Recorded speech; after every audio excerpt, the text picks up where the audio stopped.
Hey guys, I wasn't really going to film this, but I guess I decided that I would in case anybody else had this problem. This is the bass guitar that I got yesterday, or the day before, and the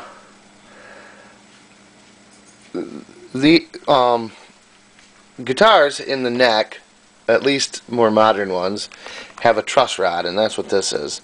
And basically, I've got it flipped over right now, but it goes in this groove, and basically the way it works is if you tighten up the truss rod, it puts back pressure on the neck to compensate for the strings which try to pull the neck to look like this. The truss rod will compensate for that and bend the neck back.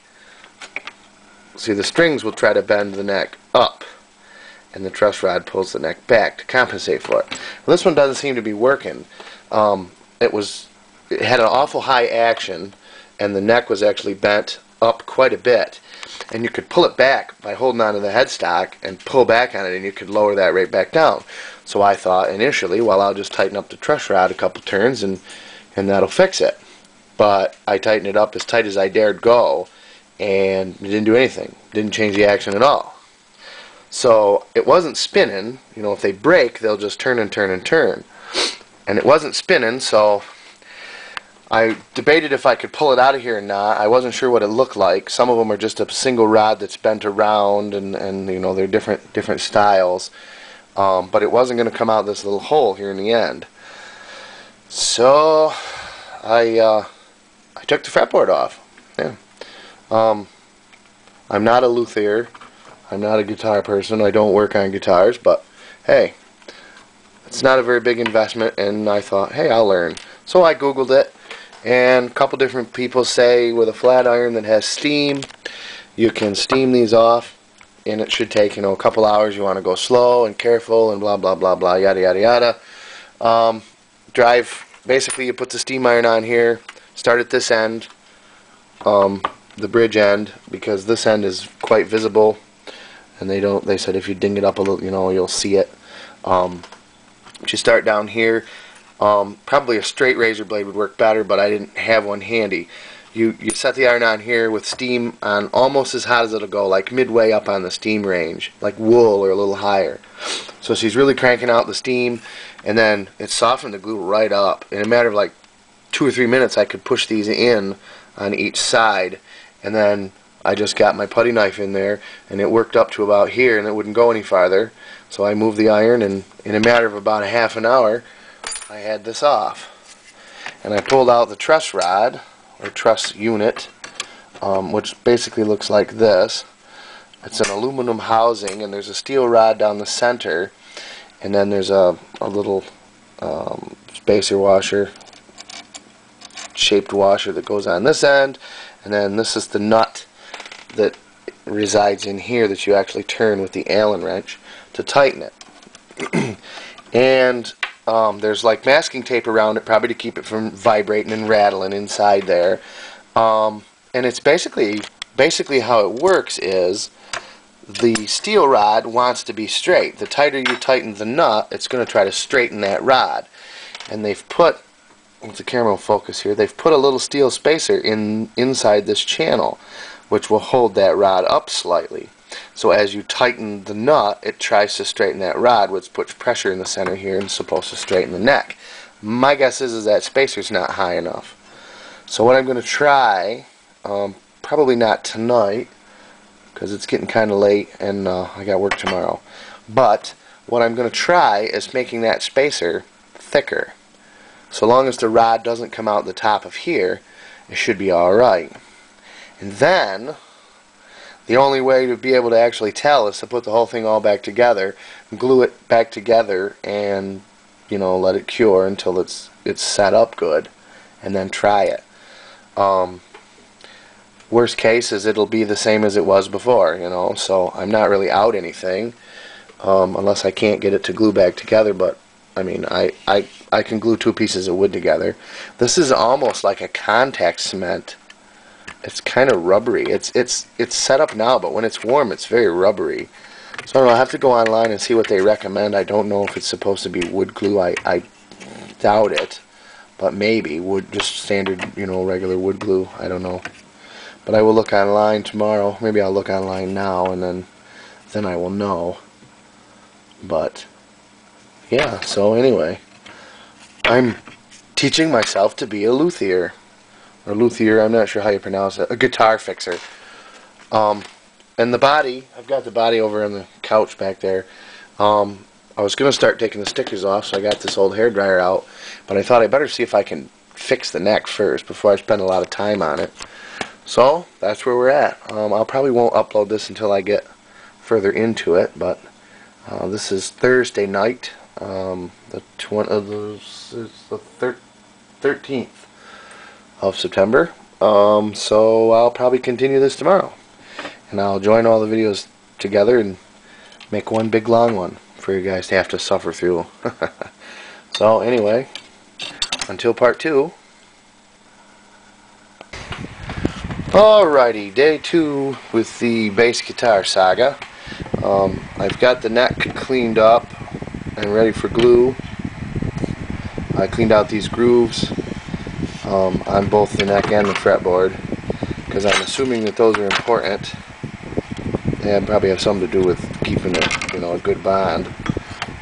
So those parts are done, with the exception that I'm going to hollow out inside the neck near the center here. I'm going to hollow that out a little bit, because what I'm going to do is I'm going to put this extra piece of metal inside the truss rod bar here on top of that one. Put a little dot of super glue in there and put that in there. And then the rod will actually be a little bit too high, so it'll interfere with the bottom of the get in there. It'll interfere a little bit in the center here with the bottom of this groove. And I measured it, and there's a little bit of meat in there, enough that I should be able to hollow out just a little. I don't need much, maybe a 1/16 of an inch or so right near the center. And then what I'm going to do is I'm going to file the ends of this. See, these are straight.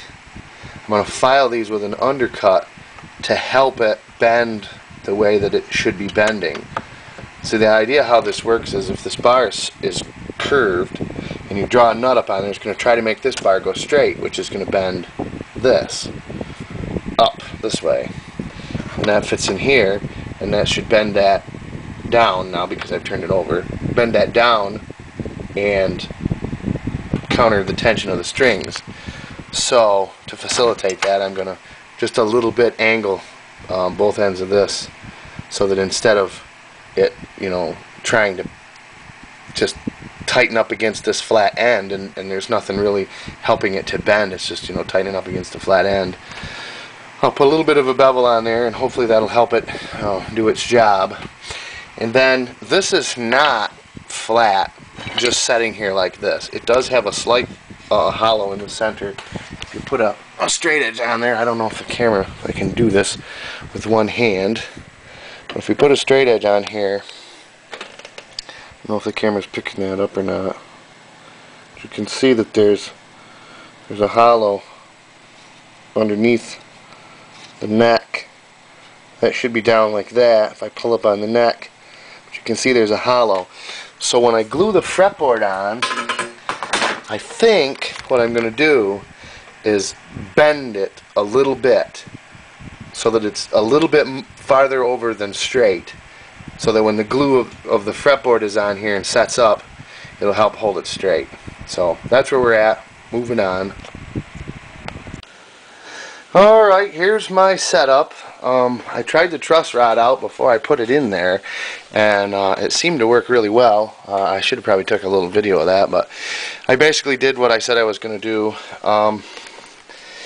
It's clamped to the bench here, and then there's a block in the center, and then there's nothing underneath here, and I'm putting a little bit of pressure on this end, and I don't want to put too much on it that I won't be able to, you know, that it'll be too curved, you know, and then when I put the strings on there it won't pull it back. But I got a clamp about every 3.5 to 4 inches, and glue is squished out all along both sides of the crack, so I have to assume that it's got a good bond. I'll just let the wood glue set up now. I'm trying to keep the the glue residue and stuff cleaned up on here. You know, it's matched up pretty good with the way that it was. I mean, it doesn't hang over anywheres, and feels pretty good. It's lined up end to end exactly, because actually this blonde color here, this, I'm assuming it's maple, it might be ash, actually was a sliver of it that stuck past here on the end and actually was glued to the fretboard on the underside, a very, very fine sliver.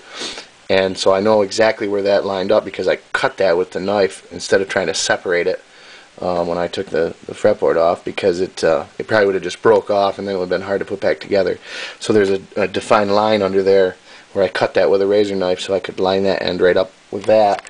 And it's worked out perfect up here. I mean, that's radius, you know, right into the headstock, and it seems about right. So now we just wait. I've already started cleaning off the stickers off the body last night, and I guess I'll go back to doing that while this sets up. And yeah, it's coming along. Hopefully it'll be better. If not, hey, you know, it was still playable before. I couldn't get the neck to adjust, you know, and I would have liked to take a little bit of the bow out of it.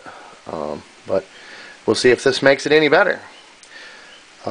Worst case, gotta buy a different neck. You know, hey, no big deal.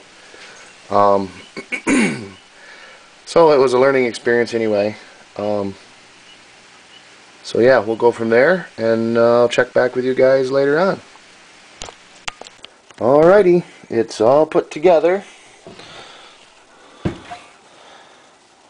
don't think she looks too bad. The action is respectable. It's not terrible high, but I get no buzzes. Tuned up okay. It's been sitting for a couple days, and it seems to have held tune. You see, I put different knobs on there so they match. And I actually painted this piece. This was chrome, and it was pretty rusty in there. So I painted that black, and it kind of blends right in. And then, of course, these are chrome, so it disappears on the body of the guitar. It actually looks pretty sharp, I think. You know, it's got some dings and stuff in it, yeah, but I put a couple coats of wax on it so it does shine where it's not dirty. I mean, it's got almost a mirror finish to her.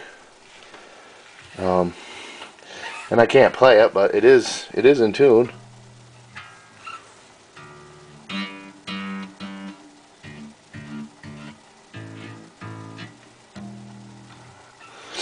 So maybe I'll learn how to play the bass a little bit come this winter time.